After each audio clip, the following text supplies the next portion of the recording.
여러분들, 우리가 계속 로마서 말씀을 보고 있는데요. 오늘 전체 10개의 구절을 이렇게 쭉 읽으시면서 여러분들 반복되는 표현이 하나 있었을 거예요. 그게 뭐였을까요? 좀 뭔가 반복되는 표현 하나 있지 않았어요? 그게 뭐예요?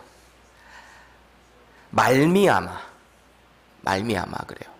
혹은 말미암은 이라는 표현이 총 9번이나 나오고 있습니다. 10개의 구절을 읽는 동안 9번이 나온다라는 것은 뭔가 이 저자가 강조하고 싶다라는 게 있는 거죠. 그러면 이 말미암아가 도대체 무슨 의미로 이 사도 바울이 쓰고 있을까라는 거예요. 말미암아라는 말은요, 뭔가 이 결과가 나오기에 합당한 원인이 있었다라는 것입니다. 그래서 이 표현을 영어로 보면은 뭐뭐에 의해 해서 by로 받든지 혹은 뭐뭇을 통해 through라고 받고 있어요. 그러니까 이 결과가 나오기까지 어떤 원인, 뭐뭐에 의한, 뭐뭐를 통한 확실한 원인이 있었다라는 거죠. 예를 들어서 이런 거예요. 제가 지금 이 자리에서 여러분들에게 하나님의 말씀을 선포하기까지는 지난 시간 하나님께서 제 인생 가운데 허락하신 혹독한 훈련에 의해서입니다. 그렇죠? 제가 말하고자 하는 게 뭐죠? 어떤 훈련에 의해서 제가 이 자리에 있을 수 있다. 이 결과에 이르기에 앞서서 어떤 원인이 영향을 절대적으로 주었다라는 거죠. 또 제 아내는요, 아들만 셋인 큰 축복을 누리고 있잖아요. 이 영광스러운 결과에 어떤 원인이 있었는가 가만히 제가 생각을 해보니까 남편의 유전자가 너무 센 게 아닌가라는 생각을 했어요. 저는 형하고 저하고 둘밖에 없거든요. 아내는 제 아내랑 언니, 여기도 사모님, 우리 둘 다 목사. 하여튼 둘 다 아들, 둘 다 딸 이렇게 만나서 결혼을 했으니, 그런데 이상하게 우리 집은 아들만 셋. 그러면 누구 유전자가 센 거예요? 아무래도 제 유전자가 셀 수 있지. 그런데 흥미로운 것은 제 친형은, 형수님도 똑같이 딸만 둘인데 형은 아들 하나에 딸 둘이거든요. 가만히 생각해 보니까 형수님 유전자가 더 센가 보다. 믿거나 말거나 민 목사의 견해입니다. 그러니까 보세요. 뭐뭐에 의해 혹은 뭐뭇을 통해서라는 말은 어떤 결과에 대한 결정적인 영향을 준다라는 것을 강조하는 거예요. 또 그 원인은 이 결과에 지속적으로 지금도 영향을 끼칠 수 있다라는 말이 되는 거예요. 오늘 본문으로 다시 돌아와 보자고요. 그렇다면 바울은 왜 자꾸 이렇게 말미암아, 말미암은 이라는 표현을 쓰고 있을까? 오늘 바울이 강조하는 것에 대한 분명한 원인이 있다는 거예요. 분명한 영향력을 주는 결정적인 원인이 있다. 다시 말해서 인류 가운데 죄가 시작된 그 원인이 무엇인가? 그게 아담의 죄 때문에 그랬다라는 거예요. 한 사람의 죄 때문에 이 죄가 지금까지도 온 인류 가운데 결정적인 영향을 미치고 있다라는 말이에요. 반면에 의의 시작이다라는 것은요, 예수님의 십자가의 죽으심 그리고 부활하심으로 말미암았다라는 거예요. 그러니까 보세요. 아담의 죄의 시작으로 온 인류가 그 아담의 죄성으로 전가가 된 거예요. 태어날 때부터 죄를 가지고 태어나게 된대요. 그런데 예수님의 그 십자가의 죽으심으로 인해, 그분으로 말미암아 나의 이 죄가 사해진다라는 거예요. 그래서 의가 시작이 된다는 거예요. 우리는 의롭지 않지만 그 예수 그리스도의 십자가의 죽으심과 부활하심으로 말미암아 우리는 의인이 되었다라는 말을 오늘 바울이 강조하고 있는 거예요. 그러니까 보세요. 원인이 너무나 명확한 거예요. 그럼 오늘 우리에게 주어지는 질문은 이것입니다. 그럼 나는 지금 누구로 말미암아 이 자리에 앉아 있는가? 저와 여러분들이 지금 누구로 말미암아 이 자리에 있으십니까? 누군가는 부모님의 프레셔로 어렸을 때부터 이렇게 예배의 자리에 나와서 찬양할 때 찬양하지 않는다고 옆에서 쿡 찌르고 꼬집기도 하고, 저희 엄마가 그랬어요. 큰아들도 찬양 안 하면 제가 이렇게 툭 찌르거든요. 이런 거 많이 경험해 보셨죠? 믿음의 집안에서 자란 사람들 아마 그런 거 많이 경험했을 거예요. 부모님의 프레셔로 이 자리에 있을 수도 있어요. 누군가는 집요하게 전도하는 어떤 집사님, 권사님에 의해서 이 자리에 앉아 있을 수도 있습니다. 그런데 우리가 진지하게 생각해 봐야 할 것은요, 우리가 지금 여기에 있는 것은 단순히 그냥 예배당 자리에 앉아 있는 게 중요한 게 아니에요. 이 생각을 해보셔야 돼요. 나는 누구로 말미암아 하나님의 은혜를 누리는 자가 되었는가? 누구로 말미암아? 그래서 먼저는 예수 그리스도의 그 십자가의 은혜에 감사하셔야 되는 거예요. 이거를 어떤 주의 만찬을 할 때거나 고난주간 부활절 때만 하는 게 아니라 우리의 매일매일의 삶 가운데 감사해야 하는 거예요. 그리고 이제는 그 그리스도의 죽으심과 부활하심으로 말미암아 받은 이 구원의 은혜, 이것을 나만 갖고 있으면 안 되지 않겠어요? 예수님이 우리를 위해 죽으셨을 때 너희 교회만 그 안에서 나 구원받았네, 너 구원받았네, 우리 구원받았네, 우리끼리만 잔치하라고 이렇게 죽으신 거 아닐 거 아니에요. 우리의 삶 속에서 이제 우리가 받은 이 은혜, 이 구원의 복을 흘려보내야 되는 거죠. 그리스도로 연결된 우리가 또다시 누군가와 연결이 되어야 하는 것 아니겠습니까? 오늘 말씀 가운데요, 우리의 삶을 돌아봤으면 좋겠어요. 나는 지금 누구랑 연결되어 있는가? 또 이 연결된 영향력을 누구에게 나는 끼치고 있는가? 믿음의 결단이 있기를 축원합니다. 앞서 바울은요, 우리가 구원받은 이 타이밍이 도저히 우리가 받을 수 없는 타이밍에 받았다라는 것을 강조했어요. 우리가 여전히 믿음이 없을 때, 예수님을 믿을 수 있는 믿음이 전혀 우리 가운데 없을 때 예수님이 십자가에 달려 돌아가셨대요. 우리가 여전히 세상 가운데 죄인으로 살아가고 있을 때 우리 예수님이 십자가에 달리셨대요. 그리고 그 죄로 인해서 우리가 여전히 하나님과 원수가 되어 있는 상태에서 예수님이 십자가에 달리셨다 라고 바울은 말했어요. 예수님이 십자가에서 죽으신 그 타이밍은요, 우리가 볼 때는 전혀 리즈너블한 타이밍이 아니에요. 그렇잖아요. 뭔가 용서의 기미가 보일 때, 뭔가 회개의 기미가 보일 때 그때 우리는 용서해 주잖아요. 근데 하나님께서는 그렇지 않으셨어요. 여전히 세상에서 죄 가운데 살아가는 하나님과 원수가 된 우리를 보시면서 예수님을 십자가에 달려 죽게 하셨다. 그게 완벽한 하나님의 기약, 헬라어로 카이로스라고 우리는 지난주일에 함께 묵상했습니다. 그래서 우리는 그 하나님의 때에 우리를 위해 죽으신 그 십자가를 날마다 기억하며 감사하는 거예요. 전혀 받을 자격이 없었지만 그 하나님의 완벽한 타이밍 때문에 우리는 구원의 복을 받았다라는 것입니다. 누구로 말미암아서요? 우리를 위해 죽으신 예수 그리스도로 말미암아. 그 예수님 때문에 우리는 즐거운 거예요. 그 예수님 때문에 우리는 하나님 안에서 즐거운 거예요. 옆 사람 보시면서 얘기해 보세요. 즐거우신가요? 물어보세요. 퀘스천 해보세요. 즐거우세요? 정말? 하나님 예배하는 게 즐거우십니까? 그래서 이제 바울은요, 그 예수님의 십자가의 죽으심이 어떻게 온 인류를 구원할 수 있는 결정적인 원인이 되었는가? 그 한 사람의 죽음이 어떻게 온 인류를 구원할 수 있는 능력이 되는 것인가? 어떻게 2000년 전에 우리와 전혀 다른 이스라엘이라는 나라에서 유다 땅 베들레헴에서 난 그 예수의 죽음이 어떻게 지금 이 한국 사람으로 태어나서 미국에서 살고 있는, 미국에서 태어나서 미국에 살고 있는 여러분들 가운데 영향을 줄 수 있는가? 이것을 오늘 바울이 말하고 있는 거예요.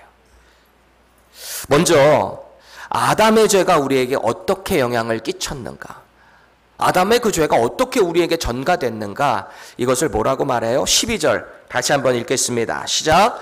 그러므로 한 사람으로 말미암아 죄가 세상에 들어오고 죄로 말미암아 사망이 들어왔나니 이와 같이 모든 사람이 죄를 지었으므로 사망이 모든 한 사람에게 모든 사람에게 이르렀느니라. 아멘. 그래요. 한 사람으로 인해서 죄가 세상에 들어왔대요. 이 한 사람이 누구를 말하고 있는 거죠? 아담이에요.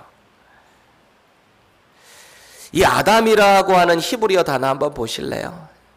저 아담이요, 사람이라는 뜻이에요. 사람. 인류라는 뜻입니다. 그러니까 첫사람이 됐겠죠. 사람이니까 첫사람. 가장 최초의 하나님이 만드신 첫사람. 그게 아담이에요. 그래서 이 한 사람은 누구인가? 14절 구체적으로 바울이 언급하고 있습니다. 읽겠습니다. 그러나 아담으로부터 모세까지 아담의 범죄와 같은 죄를 짓지 아니한 사람들까지도 사망이 왕노릇하였나니 아담은 오실 자의 모형이라 그래요.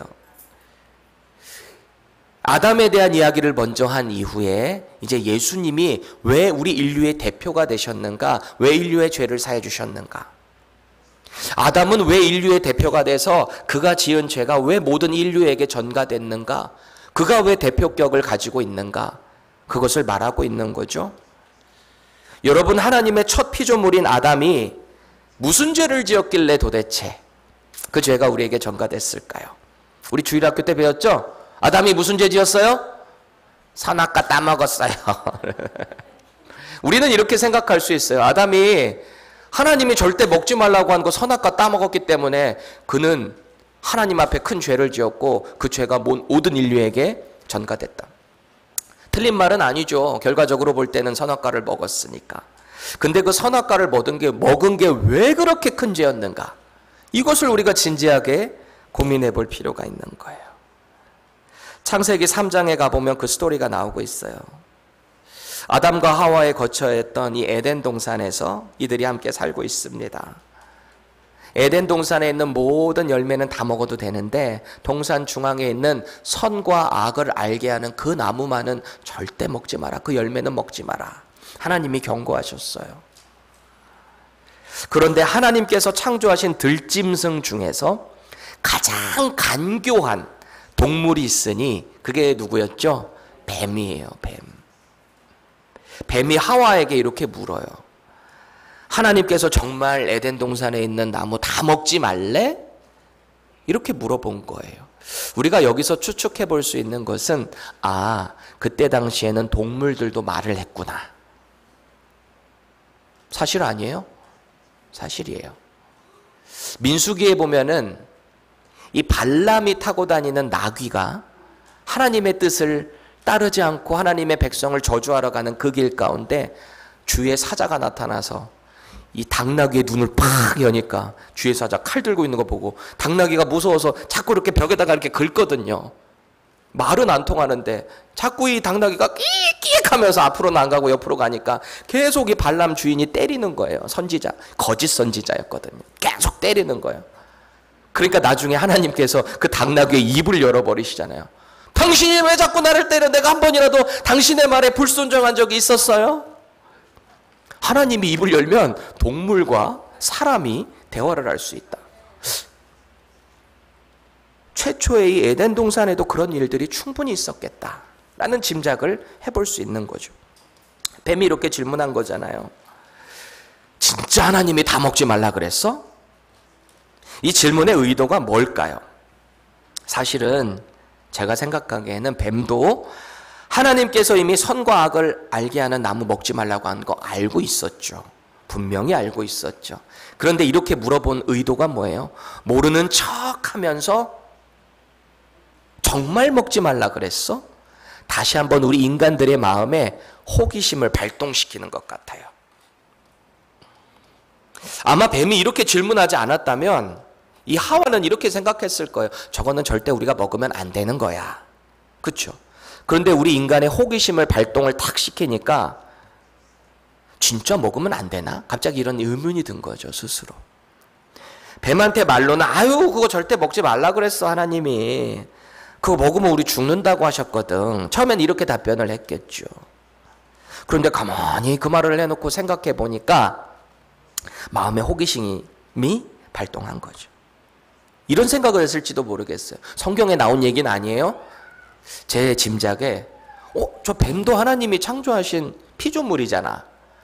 근데 저 뱀이 그러네. 저거 먹어도 절대 안 죽는다는데? 한번 믿고 먹어볼까? 이런 마음이 들지 않았을까요? 사실 모든 범죄의 그 시작을 보면요, 인간의 호기심과 연결되어 있는 것을 우리는 늘 보게 됩니다. 어떤 흉악한 범죄자들이 어떻게 해서 지금 이 순간에 이런 악인이 되었는가 다 검사를 해보면요, 처음부터 진단을 해보면은 처음 시작된 호기심이 호기심으로 끝나지 못한 거예요. 우리 다 어렸을 때 호기심 가져보셨죠? 도둑질 해보셨죠? 너는 하면 안 돼, 큰아들. 불장난 같은 거 해보셨죠? 호기심으로. 해보셨을 거 아니에요.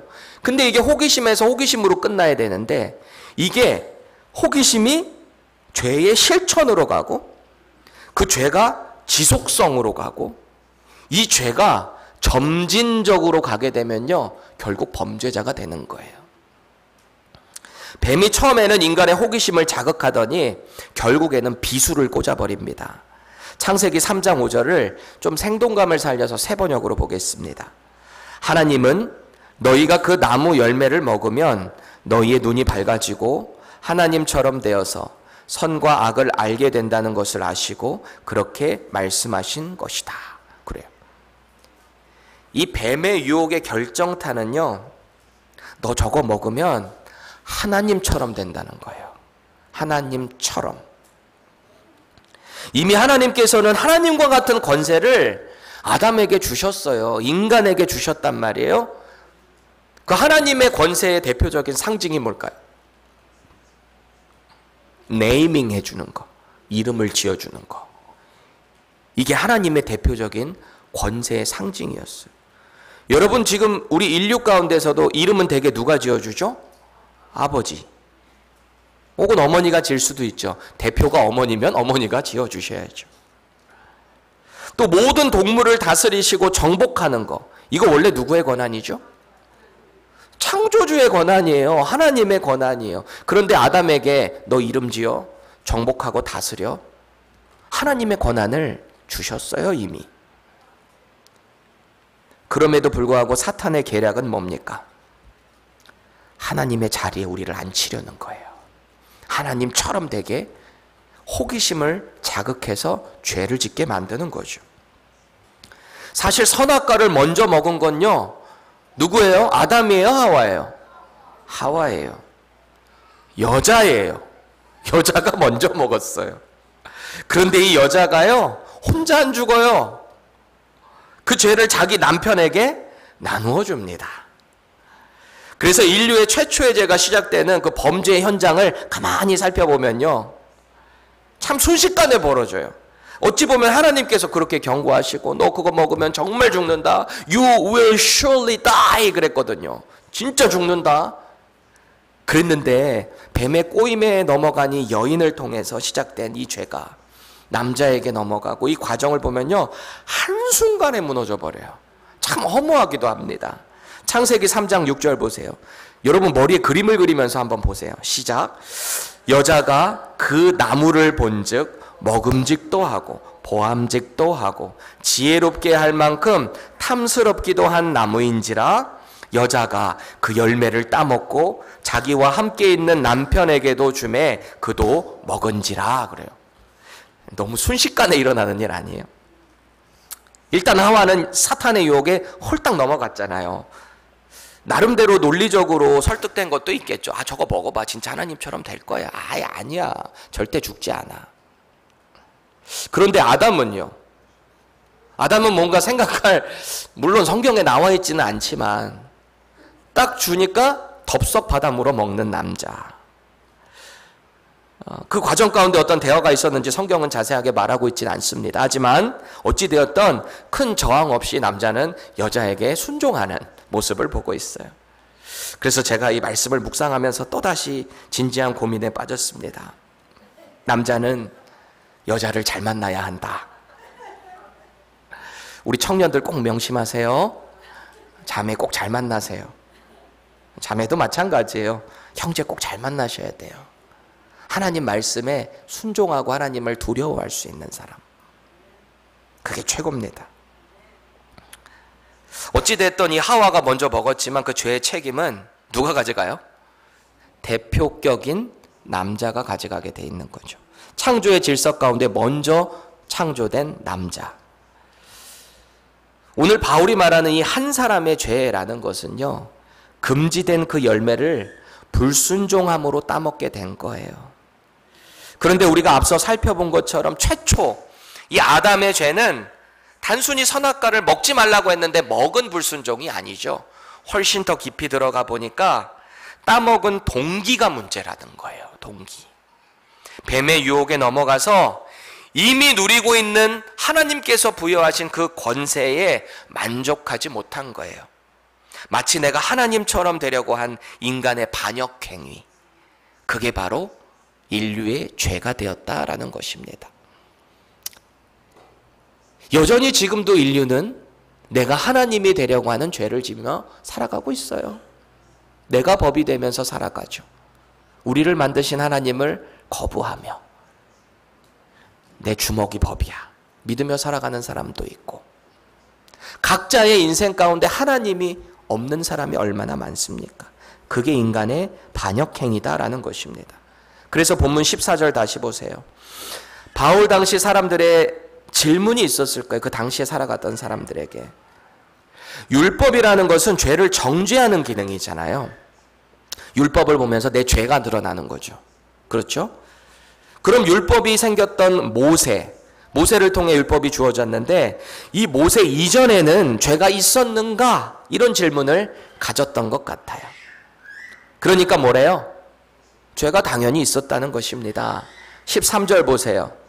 죄가 율법 있기 전에도 세상에 있었으나 율법이 없었을 때에는 죄를 죄로 여기지 아니하였다라는 것입니다. 죄는 원래 있었어요. 아담 이후로 죄는 계속 끊임없이 이어졌다는 거예요.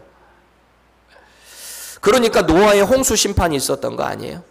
인류의 죄가 있었기 때문에. 소돔과 고모라 땅의 유황불 심판이 그래서 있었던 거죠. 죄가 있었기 때문에. 또 가나안 땅에 사는 그 많은 죄들이 있었기 때문에 이스라엘이라는 도구를 들어서 가나안 땅을 심판하시고 그들을 다 내쫓으신 거잖아요. 당연히 죄가 있었어요. 그런데 문제는 율법이 없었을 때에는 그게 죄로 여겨지지 않았다라는 것입니다. 인간에게, 하나님 편에서가 아니라 인간 스스로 볼 때 그게 죄가 아니었다라는 거예요. 마치 그런 거예요. 저녁에 집에서 TV를 재밌게 잘 봤어요. TV도 산 지가 얼마 안 돼서 깨끗한 TV로 스크린으로 딱 보니까 너무 좋은 거죠. 그런데 아침에 딱 일어나서 햇빛이 이 창틀 가운데 쫙 비춰진 TV를 딱 보니까, TV 꺼진 모습을 보니까 뭐가 있어요? 먼지가 수두룩 앉아 있는 거예요. 저녁에는 몰랐어요.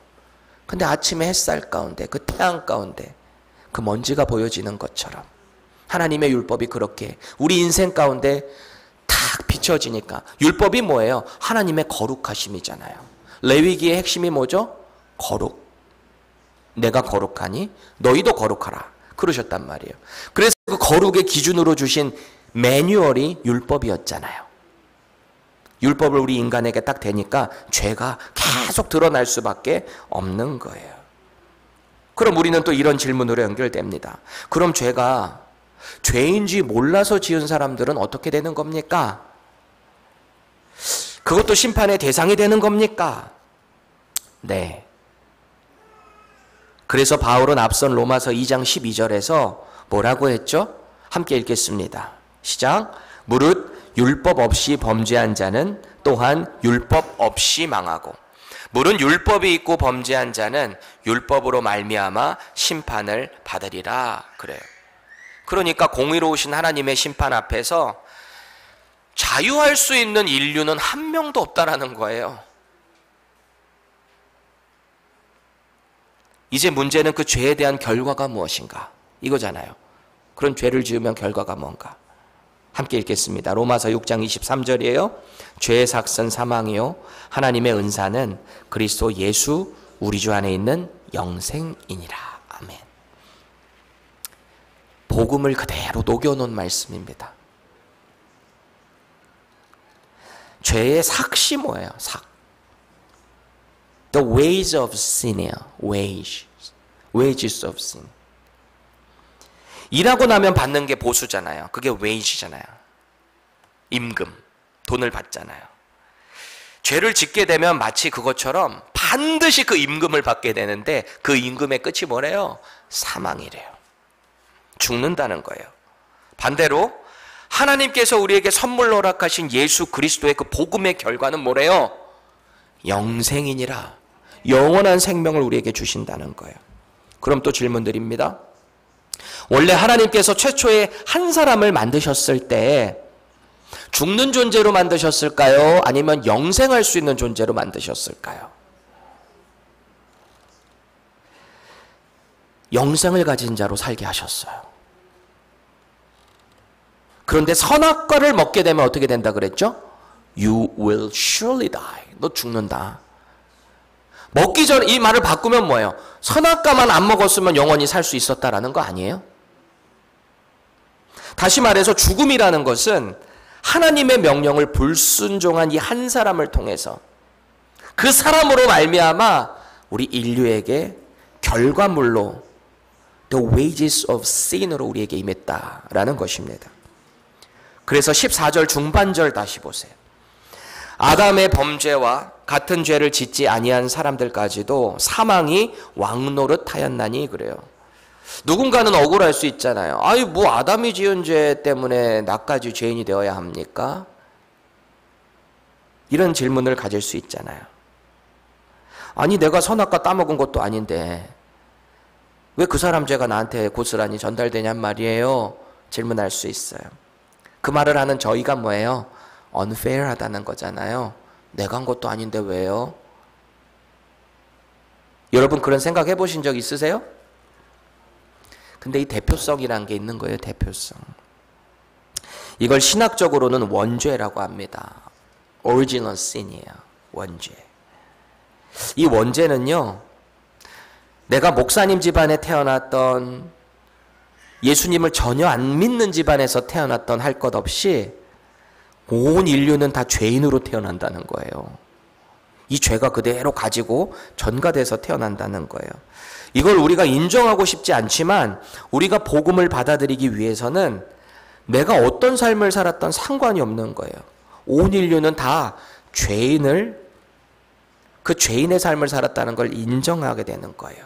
그래서 그것을 회개할 때 구원받게 된다. 성경은 그걸 말하고 있는 거예요. 특히 세상 사람들은요, 복음의 이 부분에 대해서 상당히 거북해합니다.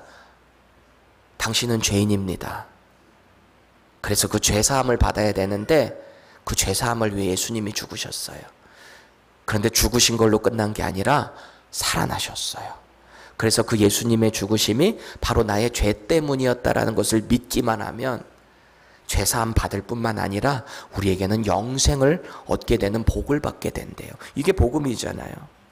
근데 문제는 이거예요. 세상 사람들에게 이 복음을 전하게 될 때 당신은 죄인입니다. 여기서 딱 걸리는 거예요. 일단 내가 왜 죄인이야? 내가 얼마나 착한 일 많이 하고 사는데, 내가 홈리스들 얼마나 많이 도와주며 사는데. 세상 사람들은 그럴 수 있어요. 그런데 성경은 이렇게 말하죠. 죄의 삭은 사망이다. 인간은 반드시 죽는다는 거예요. 그 죄로 인해서. 보세요. 출생 후에는 반드시 죽는 날이 있어요. 그렇죠? 이 사망에는 차별이 없는 거예요. 끔찍한 범죄자도 죽고요. 아주 착한 사람들도 죽어요. 돈이 많은 사람들도 죽고요. 가난한 홈리스들도 죽어요. 이 죽음에는 차별이 없는 거예요. 다 공평하게 죽어요. 이게 바로 오늘 바울이 말하는 모든 죄인에게 사망이 왕노릇한다라는 말입니다. 여러분, 왕이 하는 일이 뭘까요? 왕은 무슨 일 하는 거예요? 다스리는 거잖아요. 통치하는 거잖아요. 아담을 통해서 인류의 죄가 들어왔을 때 그 사망이 우리 인류 가운데 왕노릇하게 된대요. 이 죽음 가운데 자유할 수 있는 사람 있습니까? 다 죽어요. 이게 바로 죄의 결과라는 것입니다. 창세기 3장 19절 다 같이 읽겠습니다. 시작.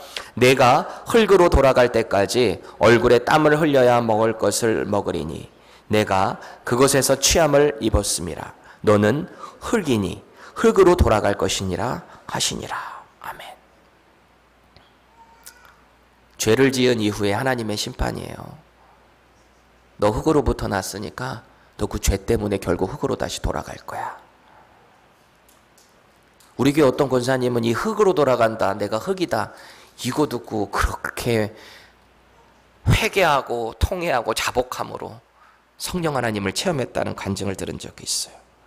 이것도 참 은혜죠. 죄의 심판을 보고 회개할 수 있는 은혜.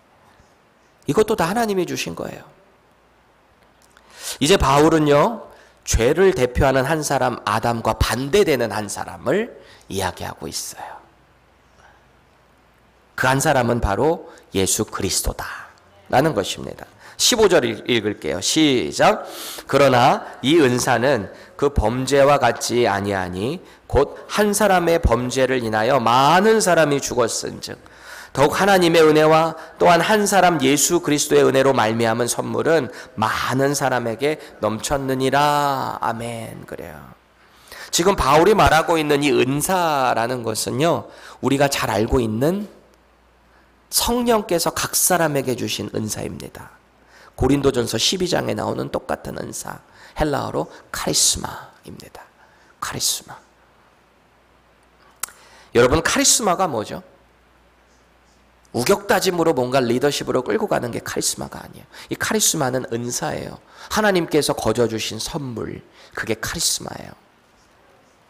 이 카리스마라는 단어의 뜻을 보면 선물, 믿음, 은사 이렇게 번역이 되고 있습니다. 이 선물의 핵심은요, 아무 공로 없는, 자격 없는 사람에게 주어지는 선물이라는 뜻이에요. 그런데 바울은 왜 갑자기 아담과 예수 그리스도를 비교하고 있다가 이 은사라는 말로 예수님 그 한 사람의 의로우심을 이야기하고 있을까요? 신약 성경에서 흔히 은사장이라고 불리면 뭐죠? 고린도전서 12장이잖아요. 성령 하나님을 통해서 교회를 잘 세우라고 주신 게 이 카리스마, 은사입니다. 그래서 이 은사는 누군가에게만 준 게 아니라 각 사람에게, 예수 그리스도를 영접한 각 사람에게 그 사람의 필요에 따라 각양각색의 은사를 주셨대요. 그거 가지고 자기 자랑하라는 게 아니고요. 내 은사가 더 크네, 네 은사가 더 크네 하라는 게 아니고요. 서로 겸손함으로 섬기며 교회를 세우라고 주신 게 은사입니다. 그런데 그 은사에 대한 설명을 하기에 앞서서 사도 바울이 중요한 언급을 하는 장면이 있어요. 고린도전서 12장에서 3절 보면 이렇게 말해요. 성령이 아니하고서는 그 누구도 예수를 주시라 할 수 없다. 저게 무슨 말이냐면요, 예수님을 영접하게 되는 것도 내 의지와 생각으로 영접할 수 없다라는 거죠. 성령님이 우리의 마음에 예수님이 나의 구주시다, 나를 위해 죽으신 구원자시다라는 게 믿어지게 하시는 분이 하나님이라는 거예요. 그러니까 이 은사가 가장 큰 은사가 아니겠어요? 우리가 예수님을 믿게 된 것. 믿음을 주신 거죠. 그러니까 오늘 바울이 본문 15절에서 말하는 이 은사라는 것은 우리는 전혀 구원받을 자격이 없었어요. 그런데 오직 예수 그리스도로 말미암아 그걸 죄인들에게 거저 주셨다라는 것입니다. 그래서 선물이라는 거예요. 그것이 은혜라는 거예요. 그래서 마치 아담의 죄가 온 인류에게 영향을 끼친 것처럼 예수 그리스도의 십자가의 은혜의 이 선물이 바로 많은 사람들에게 넘쳤다는 거예요. 그 은혜가 임한 게 어느 정도인가? 15절 하반절을요, NIV로 다시 보실까요? By the grace of the one man, Jesus Christ, overflow to the many. 그래요. overflow. 저는 이 단어가 너무너무 좋아요. overflow. 넘쳐 흘렀다는 거예요. 하나님의 은혜가 우리 가운데 차고 넘쳐 흘렀다는 것입니다. 그리고 16절에서와 같이 이 은혜의 선물은 아담의 죄로 온 인류에게 사망이라는 심판이 내려진 것과는 전혀 반대래요. 전혀 반대. 인류에게 주어진 선물, 이 복음은요, 예수 그리스도로 말미암아 이제 우리가 의롭게 되었다라는 것입니다.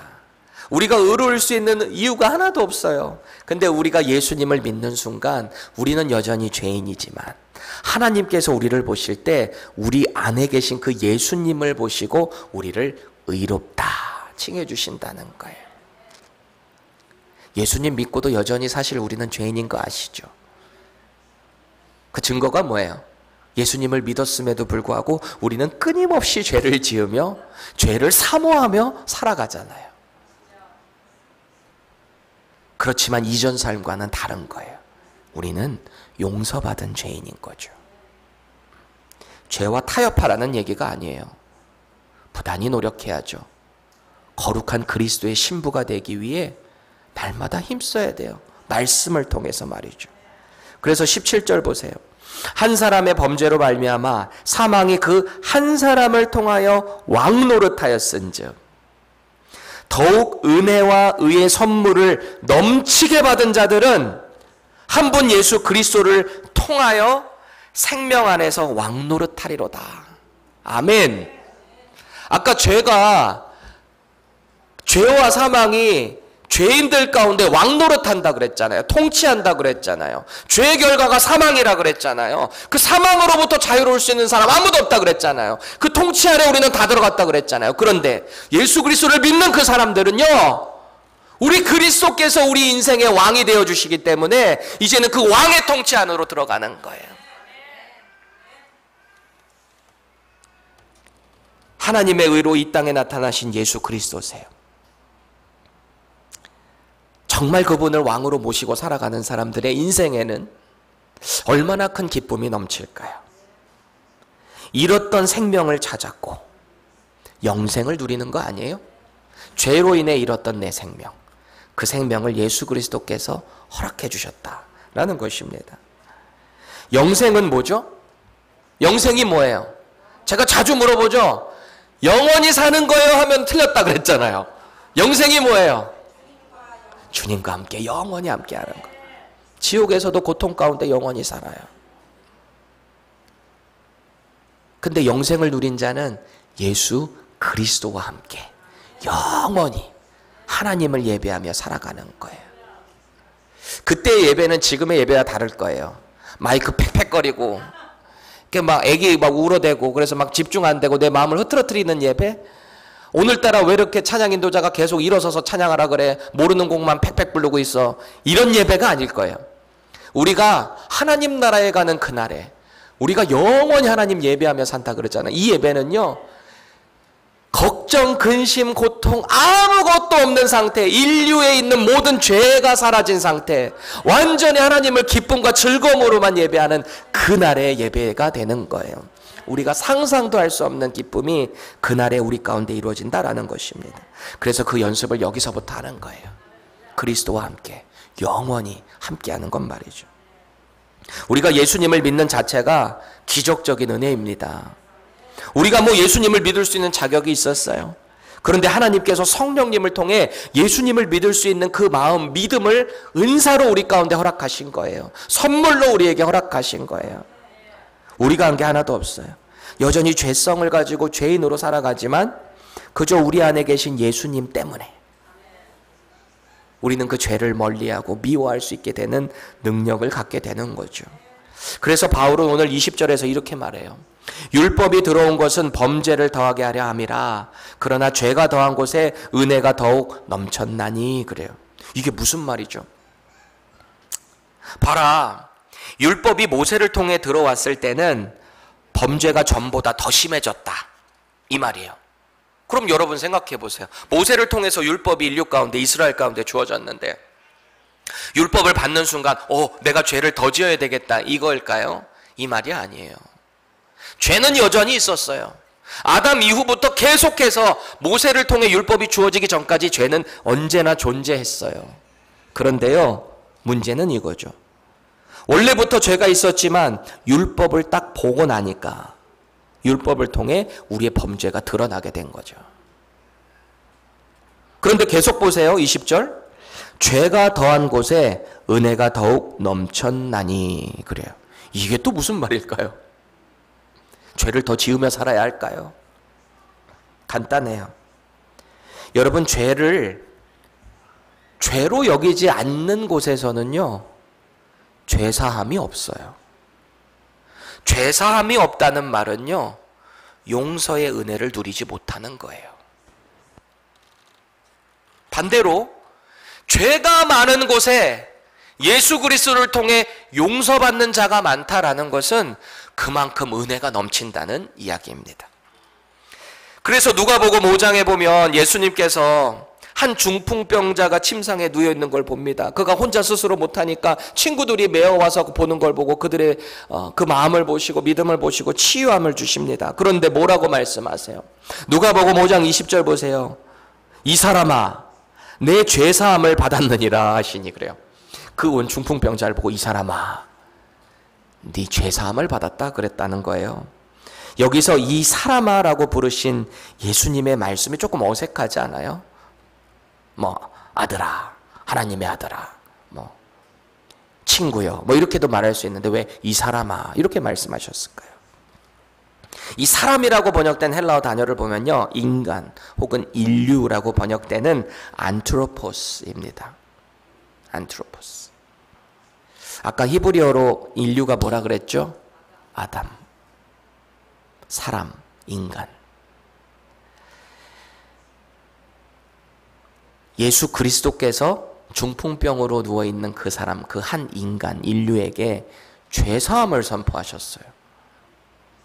그러니까 예수님은 자신을 메시아로 인정하지 않는 유대 종교 지도자들 다 보고 있는 앞에서 의도적으로 당신의 신적인 권위를 드러내고 계신 거예요. 그러니까 이 말들은 서기관과 바리새인들이 완전 미치고 팔짝 뛸 노래, 너무 화가 나는 거지. 율법에 완전 위배될 뿐만 아니라 신성모독을 하는 그 말을 듣고 깜짝 놀란 거예요. 화를 냅니다. 누가복음 5장 21절 보세요. 서기관과 바리새인들이 이 사람들 유대 종교 지도자들이거든요. 하나님만 따른다고 하지만 뒤에서 외식하는 자들, 그런 사람이었어요. 진정으로 섬기지 않고 세상의 권세와 타협한 사람들입니다. 뭐라 그래요? 이 신성모독하는 자가 누구냐? 오직 하나님 외에 누가 능히 죄를 사하겠느냐? 자기가 말 잘했네요. 하나님 외에 누가 죄를 사하지? 근데 지금 죄사함을 누가 하고 계세요? 예수 그리스도께서. 예수님이 곧 하나님이시다라는 거죠. 이 사람들이 속으로 그런 거예요. 저 예수 큰일 날 소리 안 해. 자기가 뭔데 죄사함을 주지? 이거는 신성모독이다.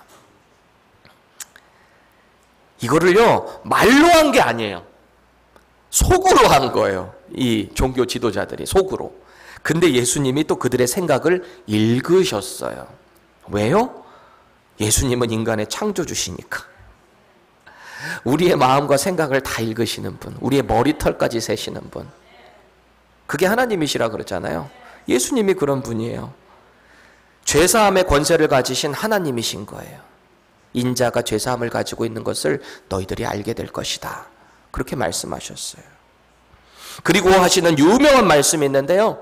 우리 누가복음 5장 32절 읽겠습니다. 시작. 내가 의인을 부르러 온 것이 아니요 죄인을 불러 회개시키러 왔노라. 아멘. 이 말씀이 우리에게 복음인 거예요. 죄인을 회개시키기 위해 예수님이 오셨대요. 주님은 지금 메시아를 거부하고 있는 유대 종교 지도자들이 의인이라고 인정하시는 건 아니야. 너희들이 의인이 아니다. 자기가 죄 가운데 있으면서도 죄인이라고 인정하지 않고 회개할 마음이 전혀 없는 자, 그 사람들이 바로 죄인이라는 거예요. 그런 사람들은 결코 의인이 될 수 없다라는 거예요. 지금 너희들은 결코 의인이 될 수 없구나 라는 말이죠. 여러분, 세상 사람들은요, 가만히 보면 흔히 누구누구 라인이다 라는 말을 참 많이 합니다. 이 라인만 잘 타면은 성공하기도 하고, 세상은 그 라인을 잘 타기 위해서 얼마나 부단히 애를 쓰는지 몰라요. 예를 들어서 나는 바이든 라인이야. 우리 미국만 봐도 나는 트럼프 라인이야. 얼마나 이게 많아요. 한국도 얼마나 많아요. 진보와 보수의 심지어 여러분들 교회 안에서도 이런 거 있는 거 아세요? 라인. 제가 전에 섬기던 교회에서 부목사로 있는데 행정총괄하는 부목사인 거죠. 그때 세가족으로 교회에 얼마 나온 지 안 된 신학생 가정이 있었어요. 그러니까 전도사님인 거죠. 근데 그 동기로 이렇게 오신 분들이 있는데 같이 동기로 들어온 분들. 근데 어느 날 그래요. 그 전도사님 사모님이 제가 이렇게 우리가 막 잘 섬겨주고 그러니까 그래요. 저한테 그 사모님이 그래요. 목사님, 저희도 민 목사님 라인으로 좀 껴주시면 안 돼요? 이러는 거예요. 저한테 그래요. 나중에 들어보니까 다른 동기들은 그때 들어온 이제 신학생들은 담임 목사님 라인 잘 타가지고 사역도 잘 받고 뭔가 하는 것 같은데 자기 남편은 그걸 잘 못하는 것 같다는 거예요. 그러니까 담임 목사 안 될 거면 부목사 라인 잘 타가지고 조금 하면 안 되겠냐. 한편으로는 좀 애틋해 보이기도 하고요. 그런데 행정을 총괄하는 입장에서 이렇게 볼 때, 사역을 대하는 사역자의 그 태도를 볼 때 저분이 좀 더 헌신해야 될 텐데 이런 마음이 들더라고요. 여러분, 교회가 어느 정도 좀 대형으로 가다 보면요, 교회 안에 분명히 어떤 라인들이 존재합니다. 성도들 가운데서도 있어요. 영향력 있는 안수집사, 장로, 이런 라인에 드는 게 교회 생활 편하게 하는 사람들, 그런 라인 드는 사람들이 있고요. 개척한 초기 멤버 라인, 그런 것도 있고요. 또 세가족으로 들어온 타교회에서 단체로 오는 사람들도 있더라고요. 그런 라인이 또 있더라고요. 그렇게 부류가 모여 있어요. 혹은 젊은 리더십 라인, 젊은 사람들끼리 구성되어 있는 라인. 이런 거 들어보셨어요? 경험해 보셨어요? 그런 라인 좀 들어가 보셨어요? 어떻던가요? 절대 교회 안에 하나 되지 못합니다. 그런 라인 만들지 마세요. 교회 안에 그놈의 라인이 뭐가 그렇게 중요하겠어요? 우리는 누구의 라인이어야 돼요? 예수 그리스도. 하물며 세상은 오죽하겠어요. 어떤 라인을 잘 타느냐에 따라 성패가 갈리는 거잖아요. 실제로 죽이지만 않았지 마음으로 얼마나 그 사람을 증오하고 저주하고 끌어내리려고 이 세상은 그렇게 살아가는 거 아닙니까? 우리가 오늘 말씀을 진지하게 고민해 봐야 돼요. 나는 현재 누구와 연결되어 있는가? 나의 삶의 모습은 어떤 연결을 통해서 어떤 열매를 맺고 있는가 말이죠. 연결됐다라는 말은요, 그 결과에 영향을 충분히 줄 수 있다라는 의미예요. 우리가 그리스도와 연결되면 그분을 통해서 복음의 삶을 살아낼 수 있게 되는 거예요. 그리스도와 연결만 되어 있으면 성령의 열매가 자연스럽게 맺혀진다는 거예요. 분명한 차이를 나타낸다는 것입니다. 교회 안에서도 서로 존중하고 아끼며 기도로 동역합시다. 세상에 나아가서는 오늘 바울이 강조하는 것처럼 우리가 예수 그리스도로 말미암아 그분을 통해 하나님의 의로우심을 드러내야 하는 거예요. 우리 행동이 바뀌는 시작이 뭐로부터 시작되는지 아세요? 우리 바뀌는 인생의 변화가 뭐로부터 시작될까요? 뭐로부터 가장 많이 드러날까요? 우리 말투예요, 말투. 예수님을 인격적으로 경험하고 그리스도와 연결된 사람은요, 그 말투부터가 바뀌어요. 예전에는 쌍욕하던 사람이 그 욕을 조금씩 줄여나가기 시작하는 거예요. 완전히 줄이지는 못하더라고. 누가 갑자기 열받게 하면은 자기도 모르게 욕이 나올 수도. 그렇다고 너무 정죄하지 마세요. 그럴 수 있어. 하나씩 줄여나가면 되지. 1년 전에는 10개 욕했다면은 이제 8개 욕하고 6개 욕하고 조금씩 줄여나가는 거 아니겠어요? 그게 다 아담으로부터 연결된 죄성 때문에 그런 걸 뭐 어쩌겠어요? 여러분, 예배당 안에서 은혜를 받는 것 같다가도 식당에만 가면 혹은 주차장을 가면 언제 그랬냐는 듯이 아담과 연결된 나의 죄성이 드러날 때가 얼마나 많아요. 제가 우리 성도님들께 꼭 하나 부탁드릴게요. 우리의 모습을 통해 세상 사람들은 하나님을 봅니다. 식당 가실 때 꼭 주의하세요. 또 이 펜사콜라 지역 얼마나 좁아요. 저 사람 펜사콜라 한미제일 침례교회 다니는데 했는데 그 사람 가가지고 교회에서는 막 은혜롭게 찬양하고 아멘 그렇게 생각하고 음식이 왜 이렇게 늦게 나오는 거야 막 되겠어요? 팁도 막 쥐꼬리만큼 조금 탁 주고 가고 되겠어요? 나를 통해 그리스도의 복음이 전달된다라는 것을 꼭 기억하시기 바랍니다. 예수 그리스도로 말미암은 은혜가 아까 오버플로우 한다 그랬잖아요. 이 은혜가 넘쳐나면요, 어떤 상황을 만나게 돼도 의연해질 수 있어요. 왜요? 내가 믿음 가운데 넉넉해지거든요. 마음이 넉넉해지는 거예요. 이제는 예수 그리스도로 말미암은 그 의로움이 내 언어를 통해서 드러나게 되어 있어요. 그러니까 상대에게 자꾸 하는 말이 예뻐지는 거예요. 뭐 이렇게 예쁘지는 않은데 딱 볼 때마다 자매님 오늘 왜 이렇게 예뻐요? 머릿빛 너무 잘 어울린다. 오늘 귀걸이 너무 예뻐요. 이런 칭찬을 하게 되는 거예요. 진짜가 아니더라도 뭐 거짓말하라는 소리는 아니고 어쨌든 칭찬할 걸 하나라도 찾아내세요. 그래서 자꾸 아름다운 말, 격려의 말, 위로의 말을 해주세요. 오늘 이 음식 만드시느라 얼마나 고생하셨어요. 딱 먹었는데 엄청 짜. 그런데도 얼마나 맛있는지 모르겠어. 밥이 술술 들어가요. 속으로는 짜서 들어가지만 밥이 술술 들어가. 너무 맛있어. 너무 고생하셨어. 교회 안에서 그래야 되지 않겠어요? 좀 짜다고 아유 왜 이렇게 짜 못 먹어. 교회 안에서 이런 거 있어야 되겠습니까? 상대방을 자꾸 보게 되는 거예요. 위로하는 거예요. 사랑을 주는 거예요. 은혜가 넘치는 사람의 말투가 늘 이렇습니다. 왜요? 나를 통해 그리스도가 드러나니까요. 그분과 늘 연결되어 있게 되면 그분의 성품이 우리의 언행을 통해서 드러나는 것입니다. 저와 여러분들의 말투를 각자 좀 점검해 볼 필요가 있어요. 그럼 내가 지금 누구와 연결되어 있는가? 이거를 진단할 수 있습니다. 오늘 사도 바울은 이 말을 하는 것 같아요. 당신의 죄의 시초가 아담인데 당신은 여전히 그 아담과 연결되어 있는가? 아니면 의의 시초가 되신 예수 그리스도와 연결이 되어 있는가 말이죠. 당신은 사망이 왕 노릇하는 죄인의 자리에 여전히 연결되어 있는가? 아니면 은혜와 의의 선물로 오신 예수 그리스도의 보혈에 의지되어 있는가? 연결되어 있는가? 저와 여러분들의 대답은 무엇입니까? 우리가 하나님의 말씀 앞에 정직하게 자신을 내어놨으면 좋겠어요. 그리고 저와 여러분들에게 연결되어 있는 분이 오직 예수 그리스도가 되기를 예수 그리스도 이름으로 축원합니다.